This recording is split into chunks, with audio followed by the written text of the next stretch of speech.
my God, it's everywhere now. Mankind has given itself over to institutions, ideas, and concepts, and they have no idea in the world where the words come from.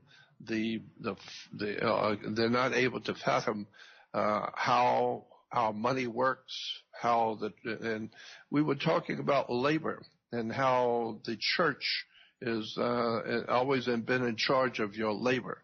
Well, keep in mind, the church is there when you're born, when you get married, and when you die.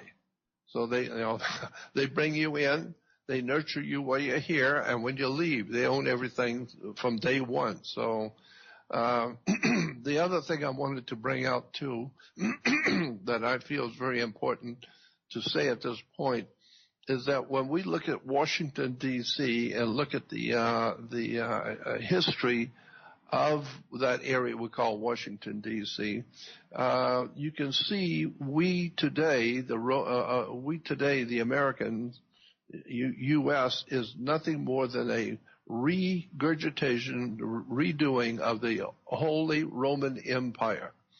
Well, America is the ancient Roman Empire come back to life.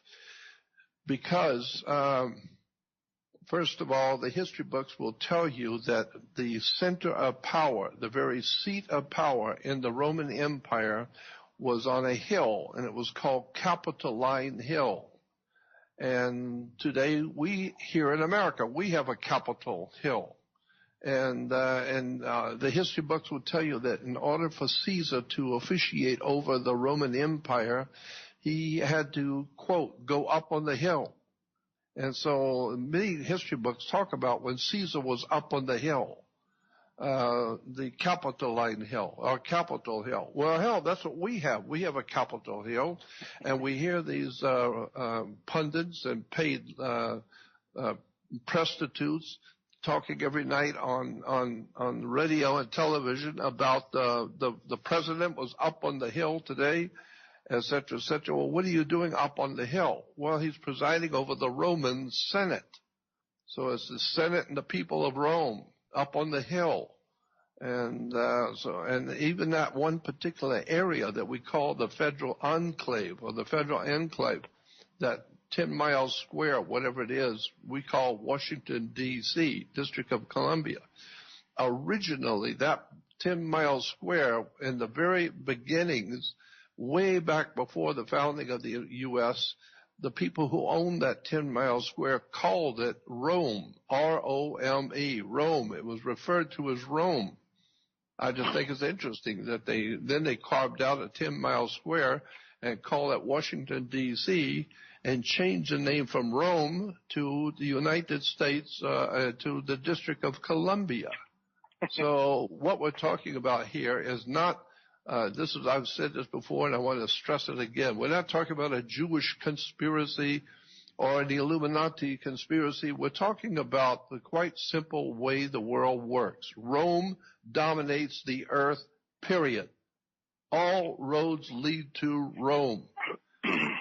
So there's where we need to, get some correct understanding. It's an extraordinary story of betrayal and ignorance and ill-informed public that does not realize America is under a Roman Catholic domination. If you don't think so, go back and look at the words and the terms with the founding of this country, and especially all the obvious things. So there's on the web, under image, if you go on the web under image, you will see quite literally hundreds of pictures of the popes and cardinals and all the big shots in the Catholic Church are right in the middle of the American government. They are having dinner and laughing and talking and enjoying themselves in New York, the Empire State.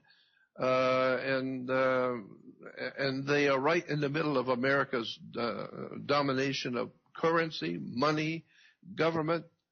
It's the Roman Catholic Church and the Vatican with its military arm, the Jesuits, who are actually behind all of this brilliant strategy and brilliant thinking that has given birth to the matrix that we in the world today live under. I believe it all goes back to Rome. Like I said, all roads lead to Rome. So that's my feeling about it. I was born and raised in the Catholic Church. All of my family were Catholics. I'm not saying the Catholic people are bad. I'm talking about the history of the corporation, the history of the operation out of the Vatican. It has nothing to do with the poor Christian and poor Catholic people. I'm talking about the business of religion. And this is why the mafia, all so close to Roman Catholicism and the Roman Catholic Church, the mob always talks about is just business. And this is why every time some big shot mafiosi dies in Chicago and New York, the Catholic Church has major, big burial services and all kinds of accolades from the Catholic Church about what a wonderful man Al Capone was, what a wonderful man all of these great organized crime figures. They're all buried in with the Catholic Church. So, like I said, the church is there when you're born, when you get married, and when you die. The church dominates the world, period.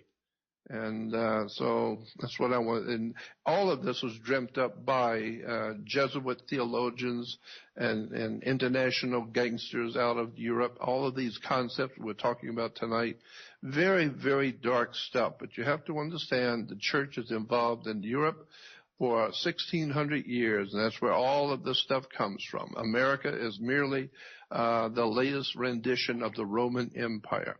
And I hope Kurtis is still there with us. I love this. And remember that Ignatius Loyola, the guy that probably founded the Jesuits, remember what his entire goal was. His goal was to capture the soul of man. Yes, I remember reading that. I remember. And you know what? I thought about that. I don't know if they do it anymore, but there was a time when a baby was born while it was still in the hospital. The mother was in, quote, laboring to create the product that her husband manufactured.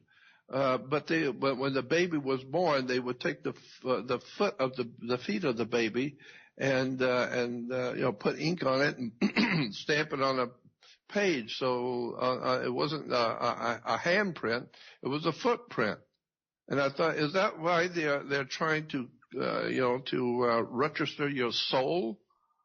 Because that's what your bottom of your foot's called, your soul. So I just see that there's a lot of dark stuff going on in what we call religion and commerce and banking. And it's just a system that's developed by humans. And I would go even a step further and say I think that we are living in a system that was designed by a demonic force, something that is not of this world, something I call preternatural, not supernatural, but preternatural, meaning not of this world. I mean, you ask any Catholic or any child, well, where's God? And they point up, out there into the sky. Well, God's out there in heaven. Well, do you believe in angels? Yes. Where are angels? Well, angels are out there with God in heaven. Well, I got to tell you, God and the angels then are obviously extraterrestrial. And it's beginning to look more and more the more I look at this.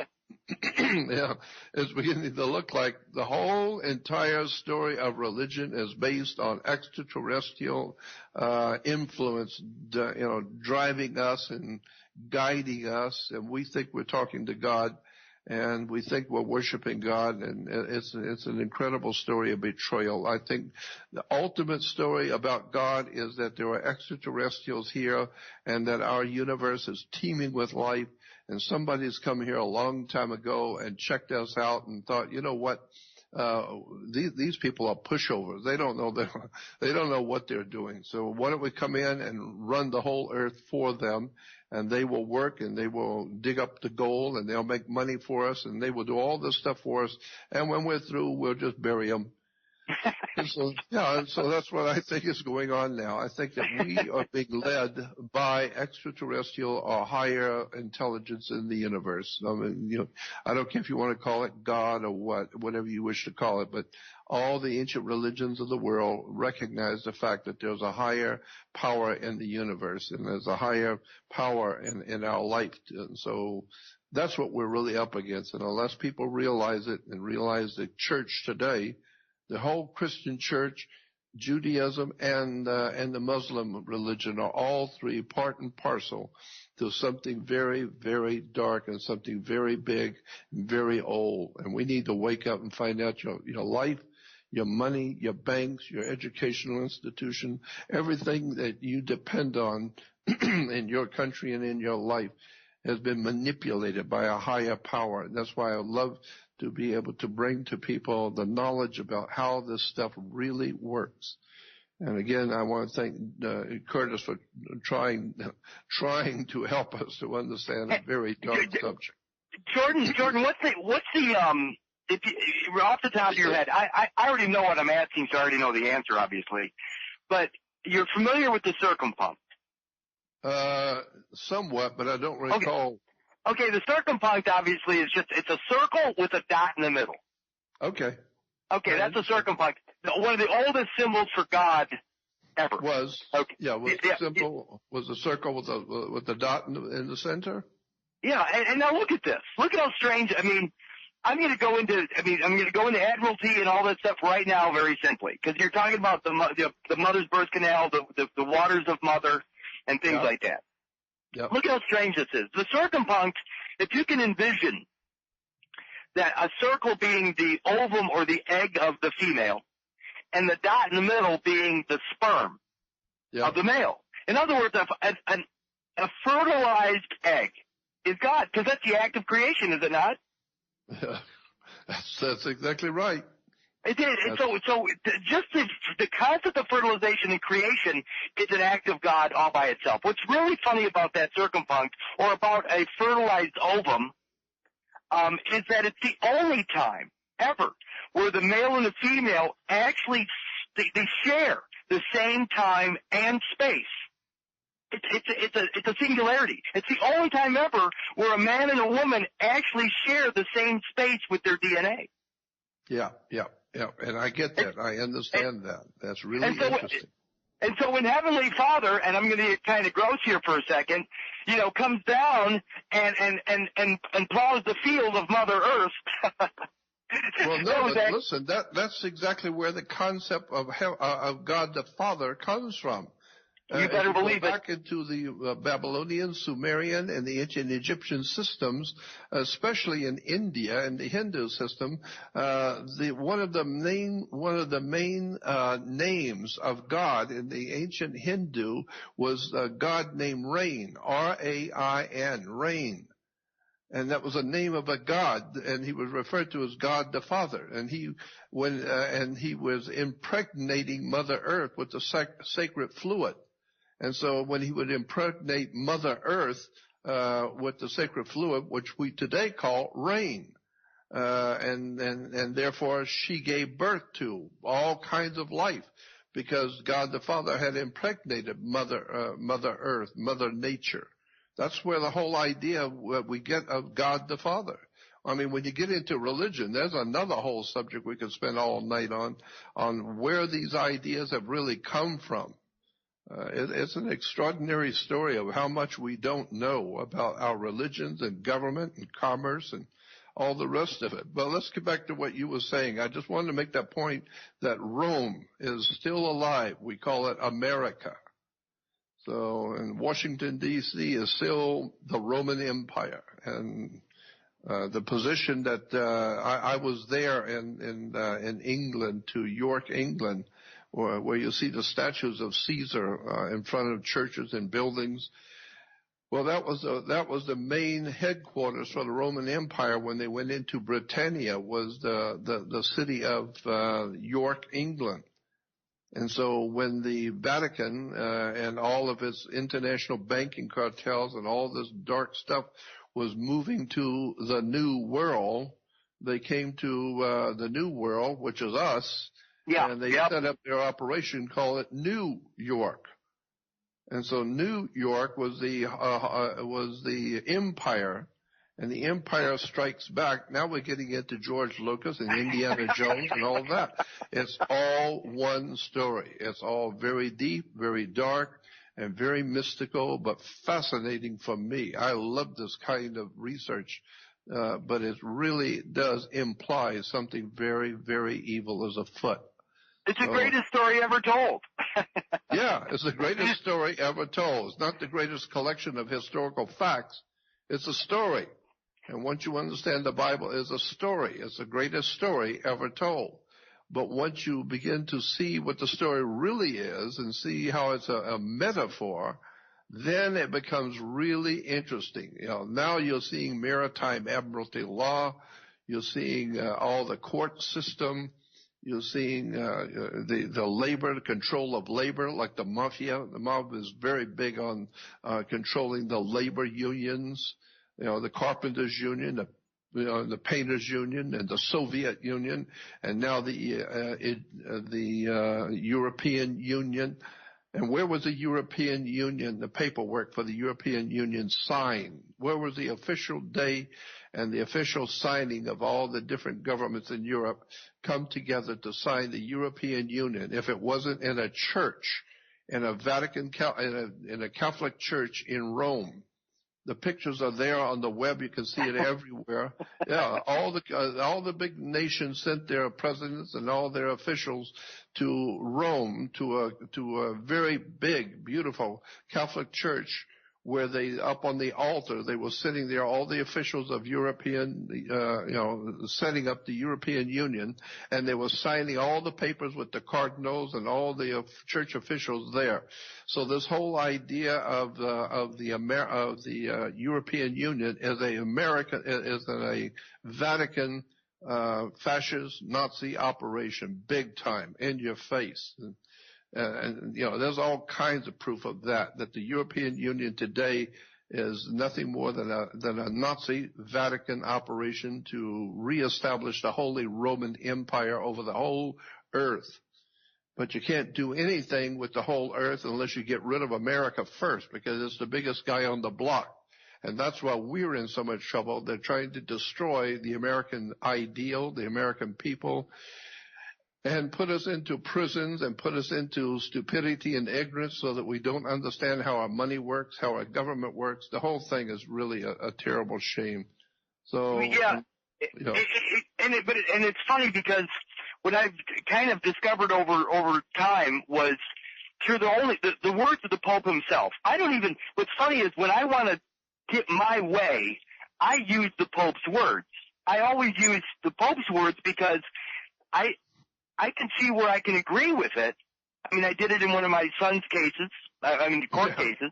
I used the Pope's words, and believe it or not, they used the word innocent. My son was found innocent because I used the Pope's words from the position of father. So I used the Rerum Novarum that was written somewhere around the 1880s by the Pope claiming the father position over my son, and because I claimed to be the father, my son was actually found innocent. And it's strange because the Pope is claiming to be the father of the entire planet, basically, because all the children are ultimately illegitimate or bastard children, and they are. In fact, I'm about to prove that. One last thing I'll say before I get into this, because it's kind of fun. You'll like this, actually. But if people that are listening to this right now, if they're near their computer, type in Vesica Pisces, that's Vesica, Pisces, Piscis, as in Pisces, the stars, Vesica Pisces, and then type in Washington Monument. What you're going to see is an aerial view of the Vesica Pisces. And the Vesica Pisces is where two circles intersect. Yep.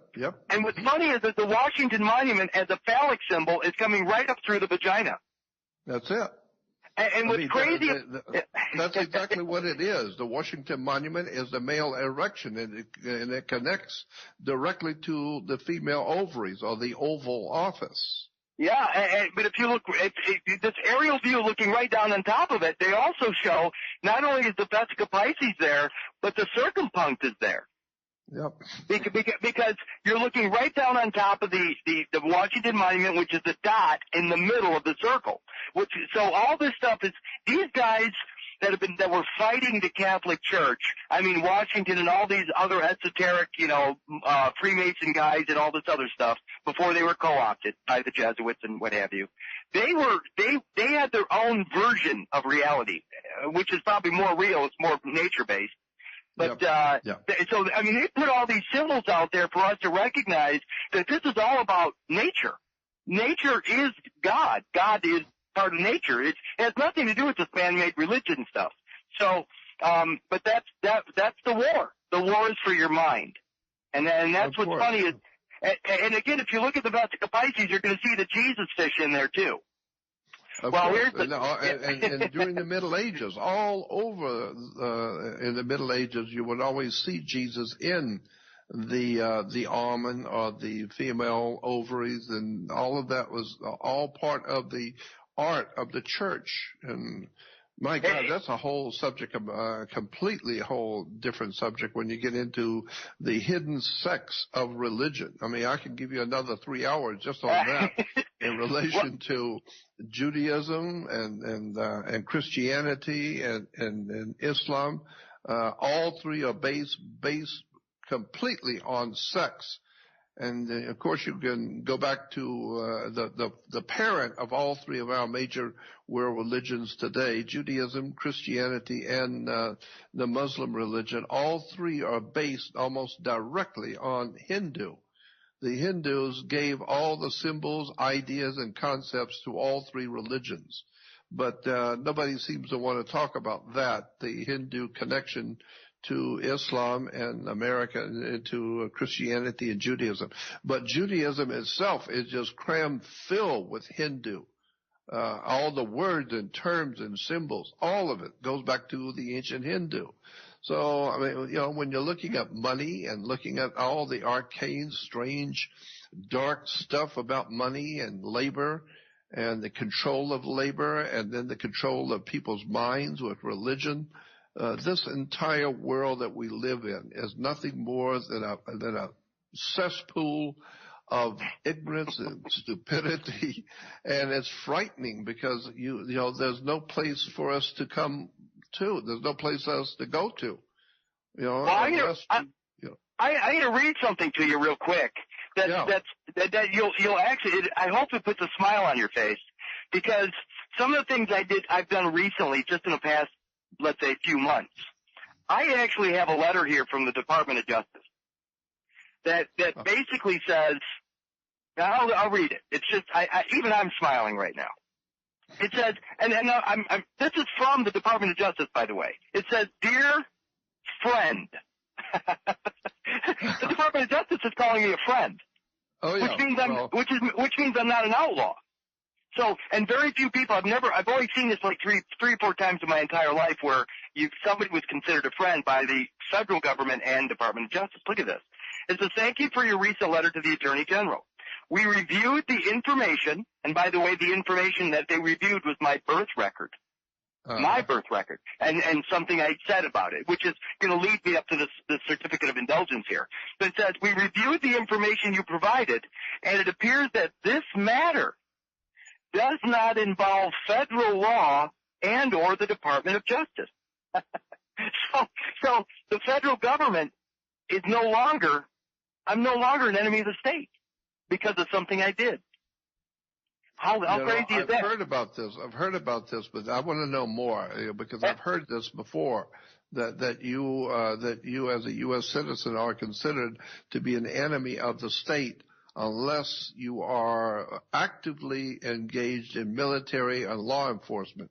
But if you're not actively, if you're retired, then you're out. But if you're actively engaged in military and police and law enforcement, then you are a friend to a government. If you're not actively engaged in military or law enforcement, then you are considered by law to be an enemy of the state. And so, and what it is it's sort of a defense position. It's a defensive. In other words, remember that all this stuff, when you hear the word issue of national security, yes, Well, I mean, everybody's what is an issue? But I mean, it's a security issue. It's actually a share of stock in a company.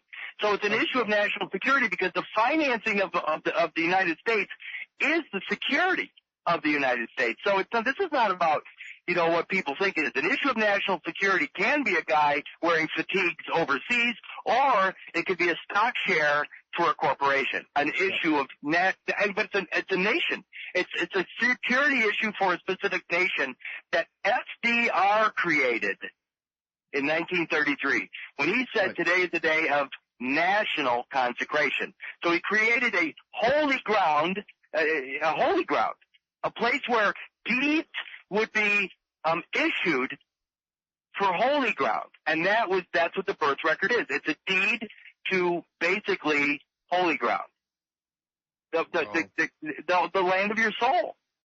Your DNA is the land of your soul.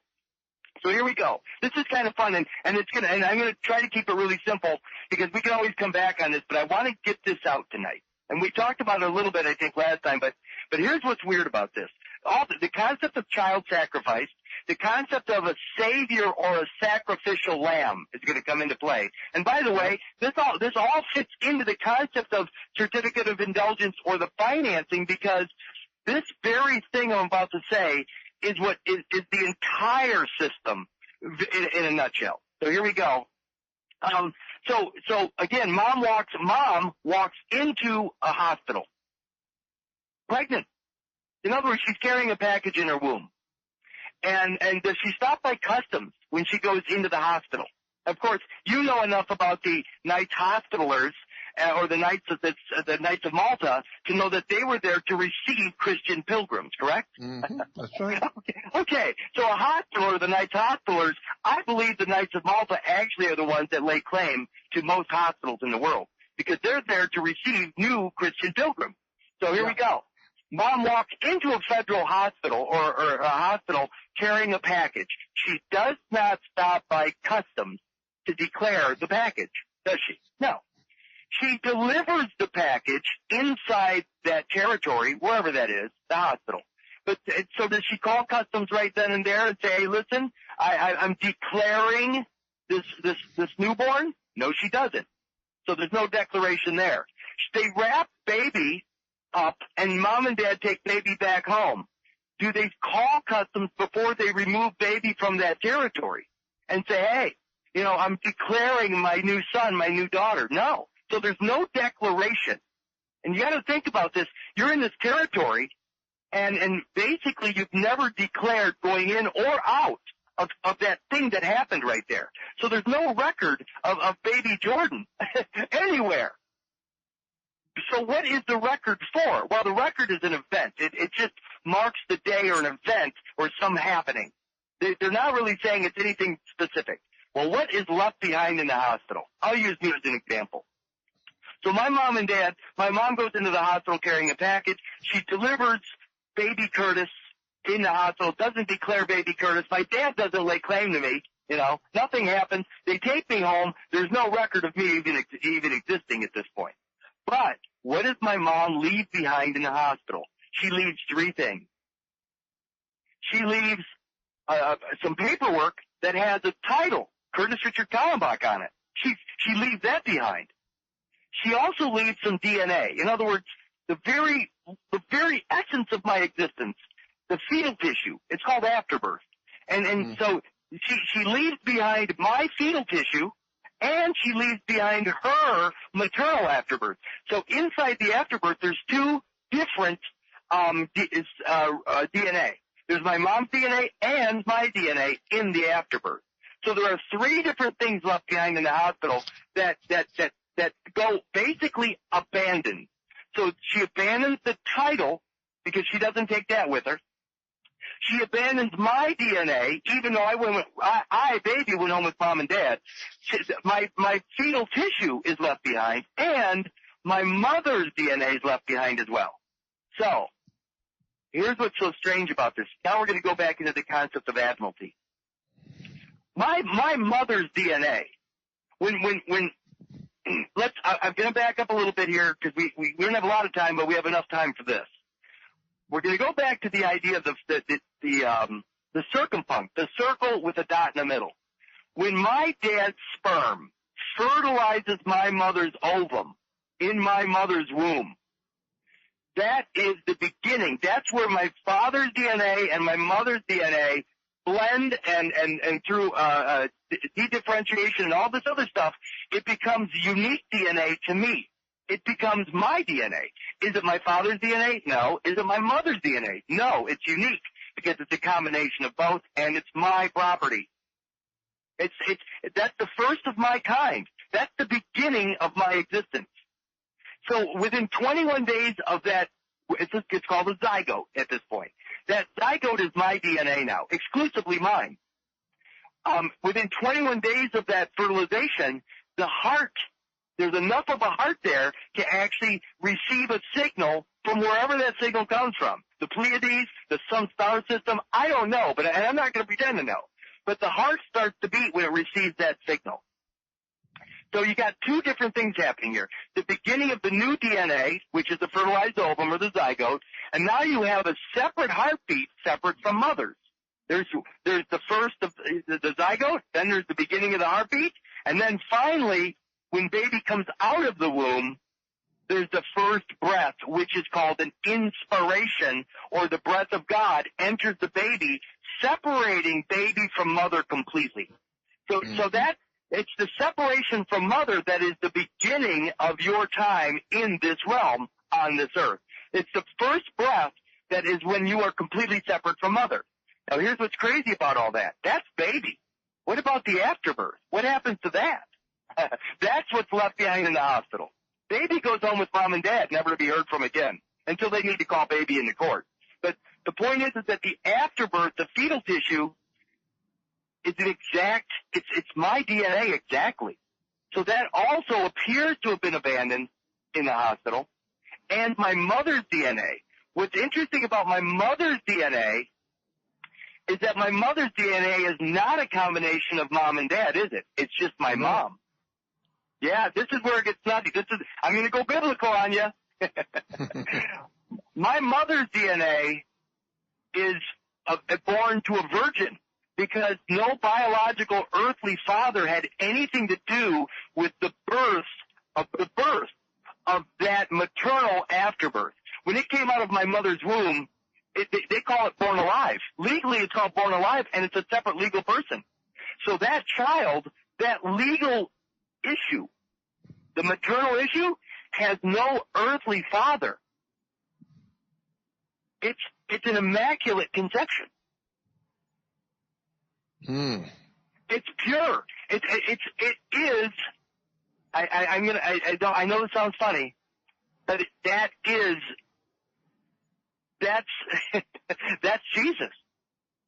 That's the sacrificial lamb. It's not born of an earthly father, and it is sacrificed. That's the sacrifice. That's the child sacrifice that they're still making, by the way. It's not the baby that's sacrificed like a lot of Christians are screaming about. It is the actual afterbirth that is sacrificed. Does that make sense? Yes, it does. Yeah. And that's my mother's DNA. Because the Roman Catholic Church does not lay claim to the product of mom and dad. They only lay claim to the female. So my mother's DNA is only passed on between females. In other words, the maternal afterbirth is a product of what's called the mitochondrial lineage of mother to mother to mother to mother. There is no biological father in the mitochondrial lineage. It's all female, which is the Roman Catholic Church. In other words, it is the female church. So the maternal afterbirth is the only part that the Roman Catholic Church is claiming. They're not claiming baby, and they're not claiming the fetal afterbirth tissue. They're only claiming the vessel, the tissue itself, from my mother. And that's the problem, is that the title left behind in the hospital, Kurtis Richard Kallenbach, Kurtis Richard Kallenbach can go either for my mother's DNA or the fetal tissue. And by the way, the entire banking system is built upon this, because it's built upon the sacrifice, the sacrificial lamb. That is what the entire, the certificate of indulgence is based upon. So when you have that vessel, when you have that DNA on your side, you have Jesus on your side, and it basically is an indulgence. It pays the bills. There's no outstanding debt. Remember, Jesus died for your sins. That's right. Yep. And that's what this is. If you know how to reattach to that vessel, if you know how to pull that vessel back into your world, then Jesus is in your world and acts as that sacrifice. And I know this sounds funny because I'm not a religious guy, but I'm talking science here. That maternal afterbirth is the full discharge of everything you do in your entire life. But it has to be connected to you. If it's not connected to you, it becomes all the problems in your world. If it is connected to you, then you're basically safe. It's you got to think of it as like a ship that is out there and it finds you in the sea of commerce and it pulls you out of the water. I mean, doesn't Jesus walk on water? That's right. Mm-hmm. Just like a boat stays on the surface of the water, a vessel stays. A boat, and that's exactly what happens. I believe that the story of Noah is the story of the sea of commerce coming over the top of the world, not real water. I'm talking about the sea of commerce, and the only way you can survive such a flood, i.e., the sea of commerce. I mean, if the whole world is covered in the sea of commerce, what do you need to survive? In other words, your only salvation would be if you had a boat. You need a boat. Yeah, you need a ship or a boat. Yeah, you need a ship. And when you have the maternal afterbirth, which has its own name, has its own title, when that ship is registered back to you properly, then you have your own salvage vessel. You actually have Jesus on your side, so every time you fall in the sea of commerce, your own vessel, your own salvage ship comes and saves you. If you don't have a ship to save you and you fall in the water, then you get salvaged by somebody else's ship, and a salvage lien is then placed against that action. So that's where we could go into this at a later date, but when you have your own salvage vessel, i.e. Jesus, on your side, you never have to worry about the commercial world. Because they're never going to have a salvage lien, i.e. charges. You accept the charges, Kurt? You accept the charges, Mr. Kallenbach? I'm never going to be brought into a courtroom again because I have my own vessel. I have my own salvage vessel. I have Jesus on my side. When I fall in the water, the sea of commerce, my boat's right there to pull me out. I'm good to go. You know that this also has connections with the Jewish religion, where the mother is paramount when you're finding out who is a true Jewish descendant. It goes to the mother, not the father. And that's why you need to stay connected. In other words, what is the flags or the sigils of the Mideast? You have the crescent moon and the star. Mm-hmm. That is the Madonna and Child. The star is the Christ, and the moon itself is the mother. That's so you have the Madonna and Child is the star and the crescent moon. This is why also that the moon is always connected to romance. It's true, yeah, because the moon is a romantic. Meaning romance, with bringing in women and romance, the moon, and of course the moon has a lot to do with the woman's periods, and it draws water. I mean, there's all of this goes back to ancient religious occultism in the Jewish world and the Middle East and the Roman world, especially in the Greek and then Roman world, and all of this implies that there's a bigger picture on how the earth works and how the world runs, and what banks are, what police are, how all of this stuff is connected behind the scenes. And that's why I'm always saying on all my shows that you really don't appreciate how the world really works until you get someone who's explaining all the dark intricacies of the way we live and the way we live life with the words and the terms and the powers that are over us. It's a world of knowledge that most people will never be privy to know about. You just said something right there. And early, right when you were starting the show tonight, you said knowledge is power.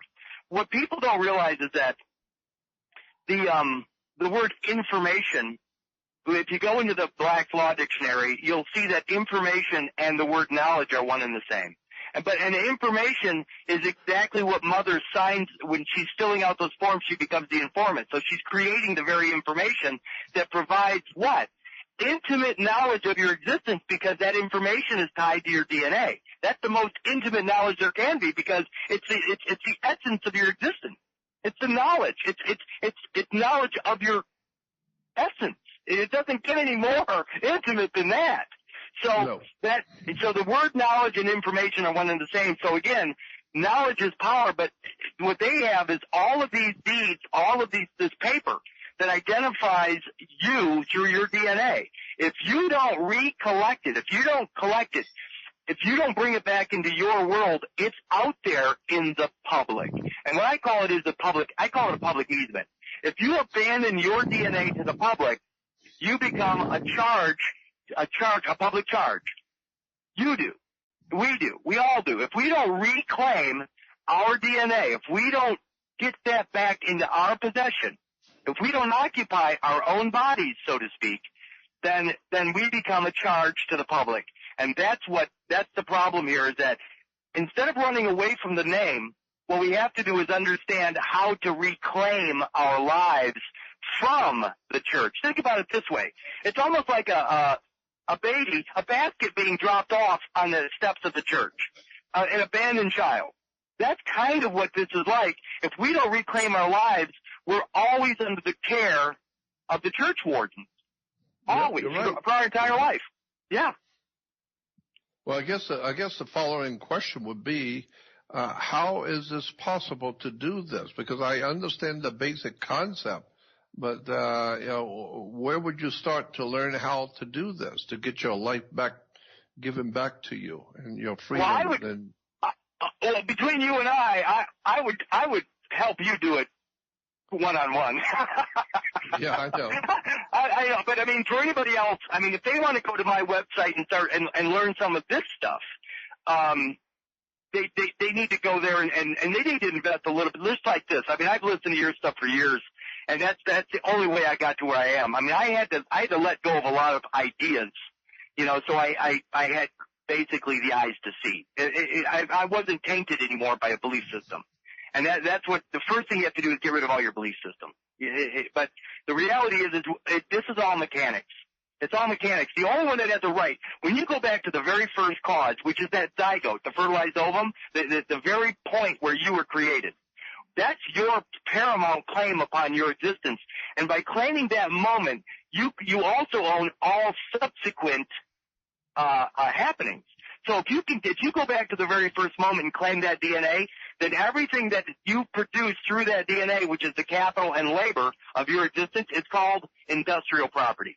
When you claim that, nobody can make an alternative claim. The idea that this weird trust exists, that there's this Sedequet V trust from 1666, trusts don't exist when there's a singular owner.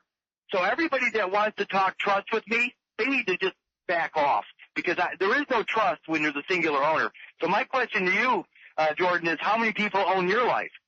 How many people have a legitimate claim upon your life? Only one, and that's you. So if there's only one owner, there is no trust. If there's anything more than one owner, then there's the potential trust to exist. And see, that's why all the people that are chasing all this trust property and stuff, their very first premise is off. If your first step is in the wrong direction, I don't care what you find along the way, it's wrong. So, and it's very simple. Claim the first moment, claim that circumpunct moment where the zygote, where mom and dad's DNA first come together and your unique DNA is generated. From that moment, and by the way, it's not as difficult as it sounds. But when you do that, and then you relink the vessel, the mothership back to you, now the Madonna and child, the mother and child, all that stuff gets relinked, and ultimately you become the owner of your life, and nobody will ever bother you again. I guarantee you. It's so weird, and this is mechanics. It's not a belief system. It's just mechanics. So do you have information on your website that is written that people can sit and read and try and figure it out for themselves? Yeah, absolutely. In fact, this letter, everything that I've ever done is available at that site. And again, I'll take people one-on-one, and you would be a special case for me anyway, just to get your stuff done.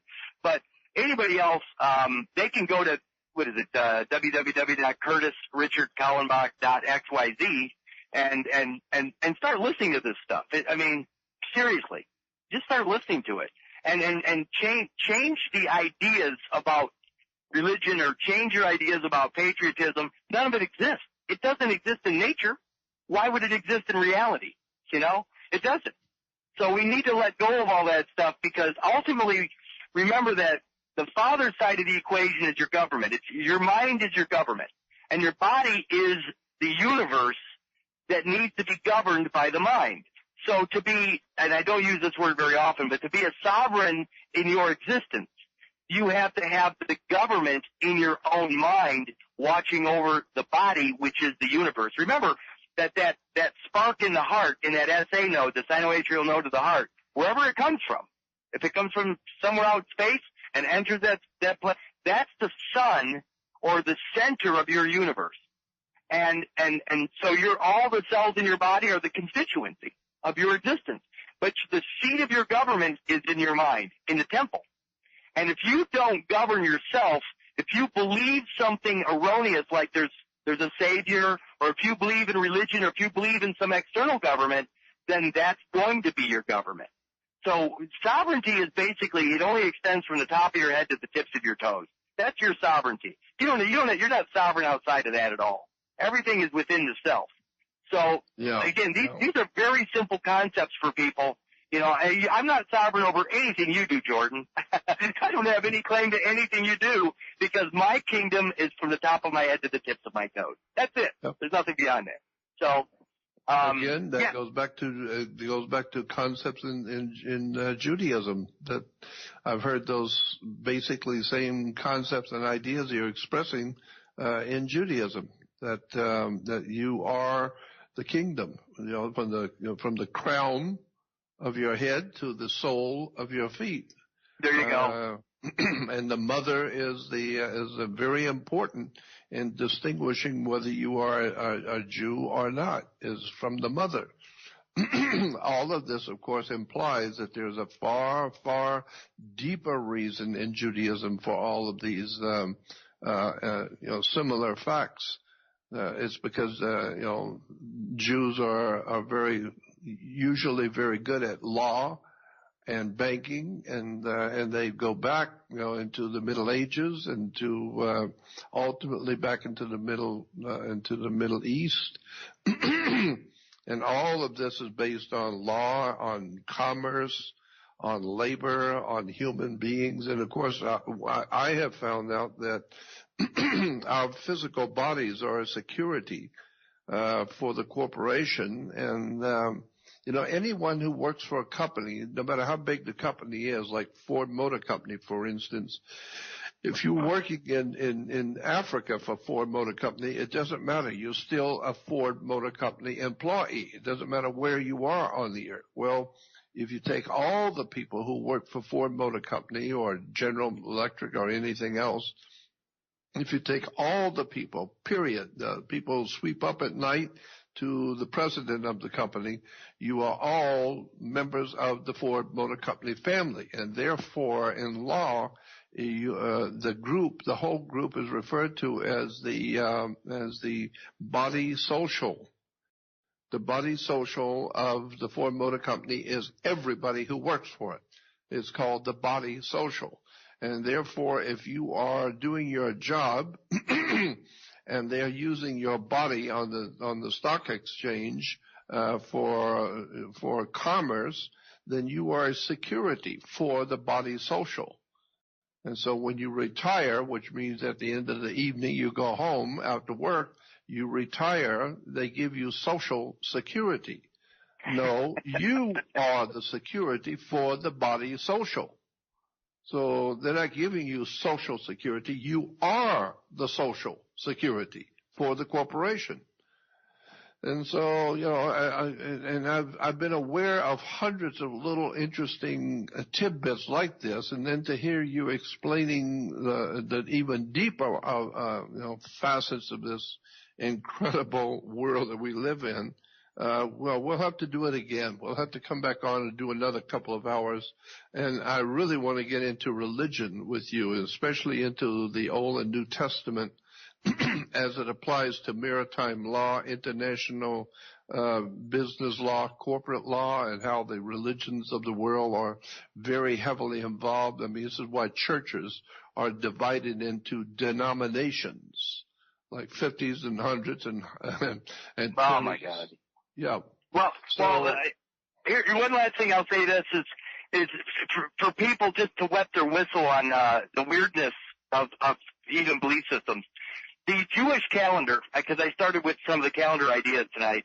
The Jewish calendar today says what? The year is what? 5776? 5,776? That's the Anno Mundi calendar. That's the Jewish calendar. The Anno Domini calendar says it's the year 2017. That's like 3,760 years apart. So the Jews are in the future by 3,760 years because that's where the Old Testament carries them. The New Testament says it's the year 2017, but that's 3,760 years in the past. That's just, I mean, again, these are just arbitrary calendars. We live in the same moment, but the point is that they get to look back at us and go, oh, we can control the past, yeah, but it's all on paper. It's all on paper. This is very important that people do this kind of research on their own, because I know there are going to be a lot of smart people who want to follow up on this.